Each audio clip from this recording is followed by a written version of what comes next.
बहुत समय पहले एक राजा की 7 रानियां थीं। राजा प्रतिदिन अपने गुरु के पास ज्ञान लेने जाते थे।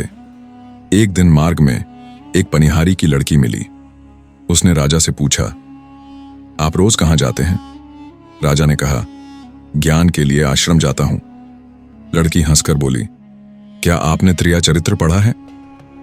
राजा ने जब नहीं कहा तो लड़की बोली, फिर बाकी ज्ञान व्यर्थ है। राजा यह सुनकर चकित हो गया और गुरु से शिकायत की। गुरु ने समझाया, त्रिया चरित्र खतरनाक है, इसमें जान का भी संकट है। पर राजा ने जिद की और अंततः उसे पढ़ाया गया। विद्या पूर्ण होने के बाद गुरु ने उसे एक जादुई सुपारी दी, जिससे कोई उसे पहचान नहीं सकता था। राजा ने रात को उसका प्रयोग किया और देखा कि वही पनिहारी किसी साधु से गुप्त भेंट कर रही थी। साधु ने उससे अपने पति का सिर लाने को कहा और वह सचमुच अपने पति की हत्या कर लाई। साधु ने उसे धक्के मारकर निकाल दिया। यह देखकर राजा को स्त्री स्वभाव की गहराई का अनुभव हुआ। इसी खोज के दौरान राजा ने यह भी देखा कि उसकी अपनी 7 रानियां भी उसी साधु से जुड़ी थीं। वे उसे धोखे से एक कुटिया में फंसाना चाहती थीं, पर पनिहारी की चेतावनी याद आने से राजा बच निकला।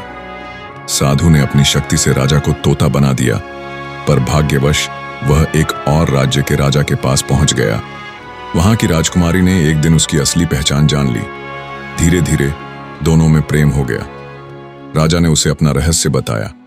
समय आने पर साधु और रानियां उस राज्य में नाच गान करके तोते को मांगने पहुंचे। चालाकी से राजा तोते ने अपनी जान बचाई और अंततः साधु को परास्त कर दिया। सत्य प्रकट होने पर सुग्वल राजा ने अपनी पुत्री का विवाह उसी से कर दिया। विवाह के बाद जब यह समाचार उसकी पुरानी रानियों तक पहुंचा तो वे भागने लगीं। राजा ने सैनिकों से उन्हें पकड़वाया और उसी कुएं में डलवा दिया जहां उनके षड्यंत्र के शिकार लोग थे। राजकुमारी ने यह देख कहा, धन्य है विद्या, धन्य है नारी का सच, पति को मारने वाली औरत का यही उचित दंड। इस प्रकार बुद्धि, सतर्कता और सच्चे प्रेम के बल पर राजा ने अपना जीवन सुरक्षित किया और एक नई शुरुआत की।